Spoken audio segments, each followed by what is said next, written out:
Welcome. You are right on time. If you're new here, my name is Galleon, and I aim to make your next watch purchase, or in this case, your next strap, the right one for you.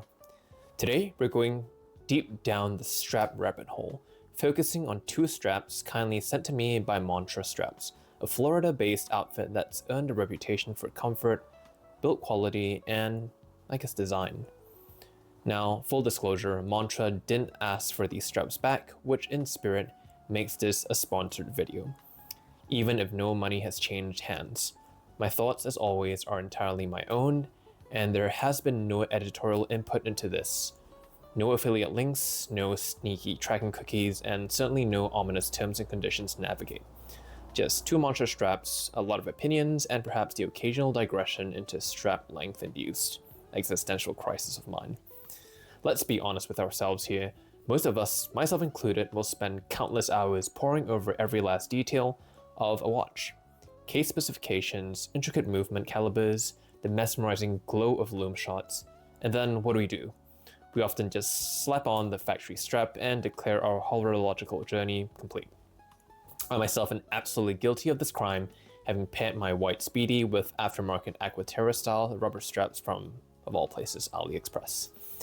But here's my hot take. If your watch is the undeniable star of the show, then the strap, my friends, is the stage upon which it performs. It sets the entire tone, it carries the physical load, and it possesses an almost magical ability to transform a humble $100 watch into something that feels like $1 million, or vice versa. A truly great strap doesn't just hold your watch in place. It fundamentally transforms how that watch wears, how it feels against your skin, and crucially, how it also looks. It's vital and often overlooked, that interface between the cold metal of the watch head and the warmth of your wrist. And frankly, it's often the one component that receives the least amount of love and attention until it starts to dig into your skin, emit some pretty questionable odors, or slap your wrist with the unyielding force of a leather snake in distress. So today's video is designed to be twofold, offering a comprehensive value for every watch enthusiast. First, we'll deep dive into a practical, actionable strap buyer's guide, the essential what, how, and why of strap selection that I believe every enthusiast should be familiar with. And then we'll transition into a thorough review of Montreux's FKM rubber strap, as well as Epsom leather straps, complete with some direct, no-holds-barred comparisons to my other alternatives. In addition to that, for today's showcase, I'll be using my new Pro Trail from German independent brand Circula, which I'll be reviewing in detail next week, so stay tuned if that's something that you're interested in. Let's get into it. This guide will be broken down into two main sections, the first being things to look out for when purchasing a strap, the latter half, my thoughts on the Montreux straps. Follow the timestamps below to get to your preferred content. Before you even think about spending a single cent on a new watch strap, here's what I firmly believe every discerning enthusiast should meticulously consider. Let's talk about the lug width, possibly the most overlooked yet critical number when you're buying a new strap, particularly for new enthusiasts. Every watch has a fixed lug width, which is the distance in millimeters between the two lugs where the strap attaches. Common sizes include 18, 20, and 22 millimeters, and occasionally 19 or 21, just to keep things interesting and mildly infuriating. Here's the deal. Your strap must match its lug width to ensure a secure and clean fit. Too narrow and your watch will wiggle awkwardly like it's wearing shoes 2 sizes too small. Too wide and it won't even slot in. Or worse, you'll force it in and scratch up your case. But it's not just about fit, it's about proportion and comfort. A thick 24mm strap on a dress watch with petite lugs? Visually jarring. A slim 18mm strap on a hulking dive watch? Floppy and pretty awkward. Matching lug width to strap style helps preserve the original design language of the watch and ensures that it wears as intended. So here's a bit of a quick tip. Always measure your watch's lug width, and don't assume. Brands love to surprise you with oddball sizes. The material of your strap isn't just about aesthetics. It's about comfort, durability, and suitability for different environments. Let's start with rubber, your undisputed champion of summer, intense perspiration, and any splash zone imaginable. But a crucial distinction needs to be made. Not all rubber straps are created equal. You have your standard silicone, which is wonderfully soft but often possesses an uncanny ability to attract every speck of dust and lint within a 5-mile radius, often feeling a bit sticky. And then there is FKM, otherwise known as fluorocarbon rubber. This is the creme de la creme. FKM is significantly stronger, boasts a sleeker finish, and almost magically repels lint and dust. It's what the Montreux rubber strap we'll be examining today uses, and for a very good reason. Leather, the quintessential choice for versatility, ranging from ultra-glossy, sophisticated dress straps to robust, chunky rally-style ones.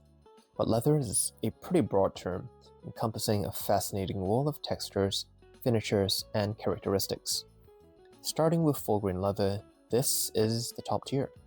It's the strongest and most durable type of leather because it includes the entire grain layer, complete with all its natural imperfections, which develop a beautiful patina over time. Think of the deep, rich character of an old leather armchair. For straps, this often means a slightly textured, natural look that only gets better with age. Next, we've got top grain leather, a step below full grain, where the very top layer has been sanded or buffed to remove imperfections, resulting in a more uniform look. It's still pretty durable, but won't develop as rich a patina as full grain. Many elegant dress straps use top grain for a smoother, more refined appearance. Then you have genuine leather. This term can be, unfortunately, a little bit misleading. While technically genuine, it often refers to leather made from the lower layers of the hide, often buffed and coated to create a specific look. It is less durable than full or top grain and generally won't age as gracefully, sometimes showing signs of flaking or cracking over time, especially if not properly cared for. When looking at watch straps, if a brand simply says genuine leather without further specification, it's worth asking for more details or adjusting your expectations accordingly. Finally, you've then got exotic leathers. Beyond the common cowhide, you'll find straps made from alligator, crocodile, stingray, shark, or even ostrich. These offer unique textures and patterns, but often come with a significantly higher price tag due to their rarity and the intricate craftsmanship involved in working with them. They tend to be reserved for high-end dress watches or specific tool watches with applications where their unique properties, such as the stingray's incredible durability, are valued. When evaluating any leather strap, pay meticulous attention to the grain quality, the precision of the stitching, and whether it's properly lined for comfort and longevity. A good lining, often made of a softer, sweat-resistant leather or synthetic material, protects the primary leather from moisture and adds to the strap's lifespan and comfort. Cheap, unlined leather will without fail begin flaking and disintegrating like a forgotten croissant left out in the blazing sun. Next up, the nylon or NATO and Zulu straps. These are the epitome of casual cool, for extreme durability and infinitely swappable convenience. These straps originated in military applications due to their robust nature and the added security they offer. So for example, if one spring bar fails, the watch remains attached to your wrist still. Let's start with NATO straps. Characterized by their single-piece construction that threads under both string bars and typically features an additional short strap that secures the watch head in place, preventing it from sliding around. They're incredibly versatile, often available in a rainbow of colors and patterns, and dry quickly, making them popular for active lifestyles or dive watches. They're typically quite thin and allow the watch to sit a little higher off the wrist. We then have the canvas or sailcloth strap. These offer a rugged, textured look, often seen on field watches or certain dive watches. Sailcloth straps, in particular, are typically water-resistant or even waterproof, making them a great alternative to rubber for sporty watches, while offering a unique aesthetic. They tend to be pretty stiff initially, but break in quite nicely. While bracelets do technically count as a strap, I won't be covering that in this particular video. I do think that warrants a dedicated video, which I'll prepare at some point in the future. Let's now look at the next modern convenience, mechanism. This, in my humble opinion, is non-negotiable. Quick release spring bars. If your strap isn't equipped with one, you are simply missing out on one of the greatest modern conveniences in watch ownership. If you are still painstakingly digging around with a traditional springbar tool, like a 19th century dentist extracting a stubborn tooth, I generally respect your dedication to craftsmanship. But I also have to ask, why in this day and age are you making your life so unnecessarily difficult? There is, however, one exception and just one to this rule: integrated bracelet watches. Most brands offer these models, will have a proprietary strap change system and, surprise surprise, proprietary straps to go with them. However, some, including the Officine Technique Pugno Chioso that I reviewed previously, do offer a strap adapter that would enable you to attach a standard strap and springbar setup for added versatility. These would typically not be compatible with quick release spring bars, so ensure you do your research if you do enjoy that flexibility. Now, this is where I need to air a significant personal grievance of mine, and it is a big one. Most aftermarket straps across the board are simply too long for smaller wrists. I possess what I affectionately refer to as well-proportioned wrists, which is admittedly a rather polite euphemism for thin. And these standard, longer straps consistently leave me with an unsightly strap tail flapping about like a bewildered tadpole, regardless of how expertly designed the keepers might be.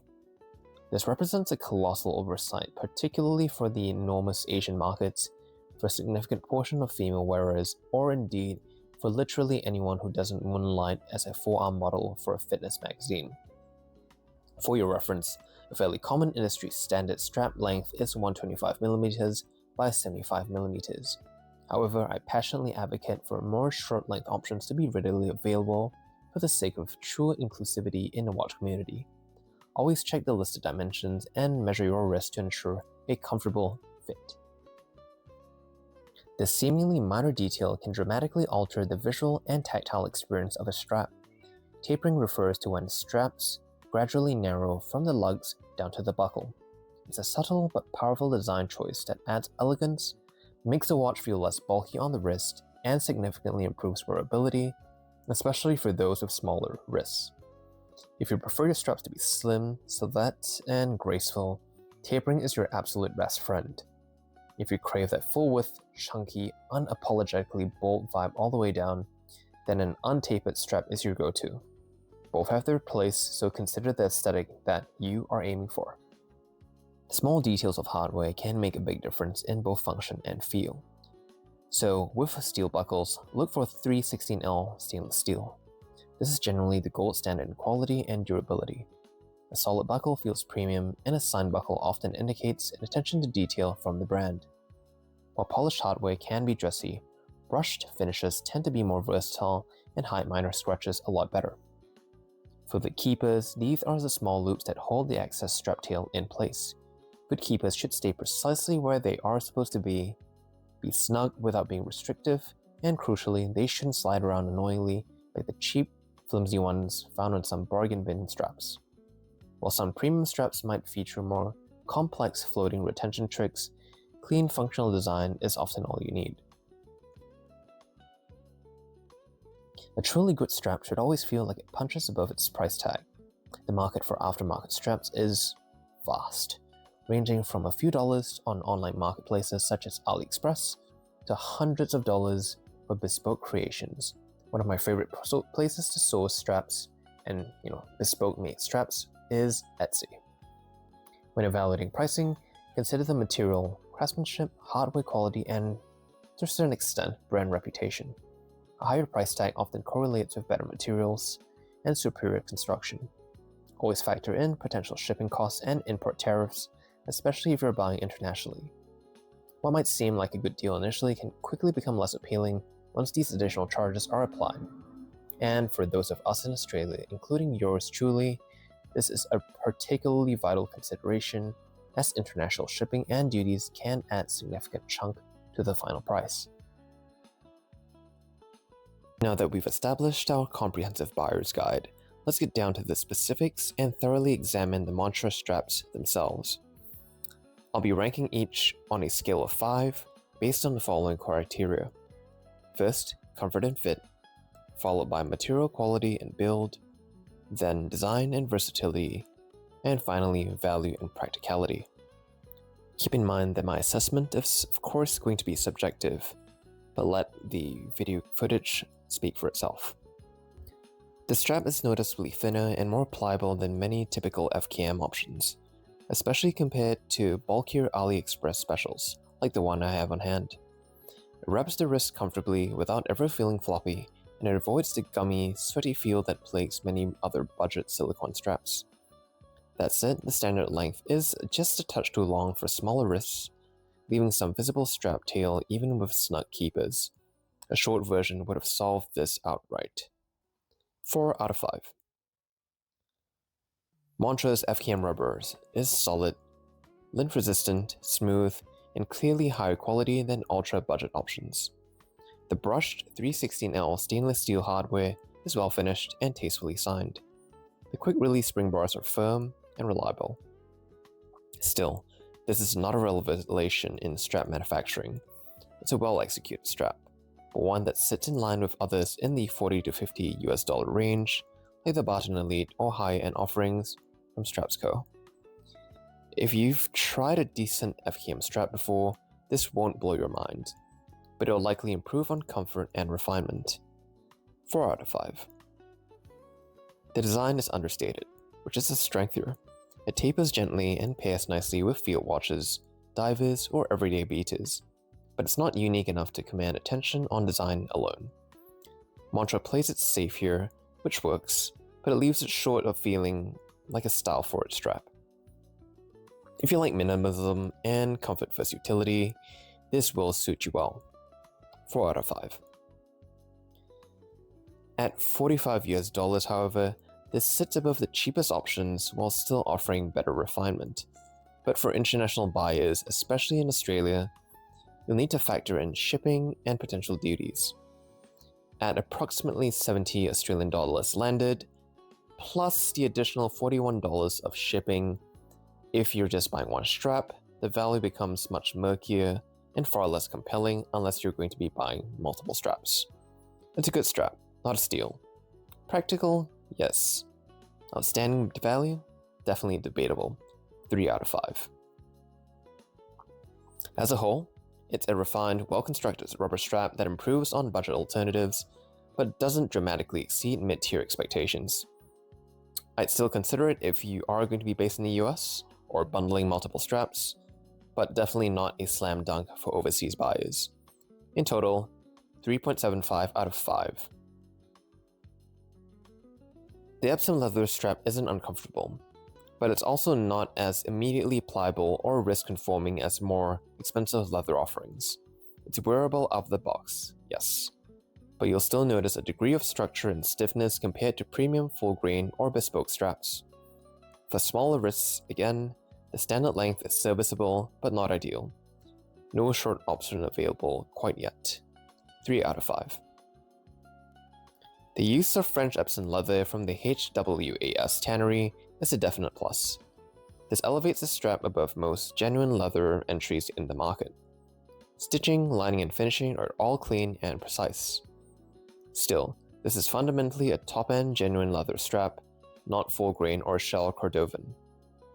In terms of direct comparisons, it's definitely comparable in build and finish to Australian makers like Artisan Straps or Strapify, but doesn't quite surpass them. 4 out of 5. The visual design is well executed. The fine grain, subtle sheen, and neutral stitching make it pair well with dress pieces and vintage chronographs. The slim profile helps it fly under the radar, adding elegance without stealing the focus. That said, personally I find that this does lack a bit of personality. If you're after a strap with a bold texture, dramatic taper, or eye-catching detailing, this one might feel a little bit too reserved. Nonetheless, Montreux has positioned this as something a bit more functional and for everyday wear, so I'll give them that. 4 out of 5. For around $45, which is the same as the FKM rubber strap, this is fairly priced, but not aggressively so. It competes directly with other equivalent mid-tier brands, and if you're looking for a clean workhorse strap with quality leather provenance, I'd say it's a safe bet. That's it. For not a lot more, you could step into full-grain hand-stitch territory, or even custom leather work. And there are plenty of high quality, value for money options, especially on platforms such as Etsy. That does make the Montreux leather strap solid, but not an obvious best buy. 3 out of 5. As a whole, the Epsom leather strap is polished and respectable, and made from good quality leather, though by no means a revelation in comfort or value. I think it's still pretty great for minimalists and buyers on a budget, but for those seeking character or bespoke softness, you may want to stretch your budget a little bit further. Having also measured the thinness of the strap compared to other leather straps which are unpadded that I happily have or have handled in the past, the 50% thinner claim doesn't really hold water here, so buyers do be aware of this. Thanks once again to Montreux for graciously sending these in for review. If you're still with me, however, congratulations. You're clearly deeply strap-pilled, and I applaud your dedication. That said, let me know in the comments below. What are your favorite strap styles? And where do you usually pick up your straps? And on top of that, do you have any underrated gems or hidden strap treasures that I absolutely need to check out? Let me know. If you have enjoyed this comprehensive review and buyer's guide, please do leave a like, subscribe to the channel, and if you haven't already, do share it with others who might actually stand to benefit. As always, keep your watches wound so you're right on time. Oh, and of course, give strap changes a go. You'll breathe new life and hopefully some love into your watches. I'll see you in the next one.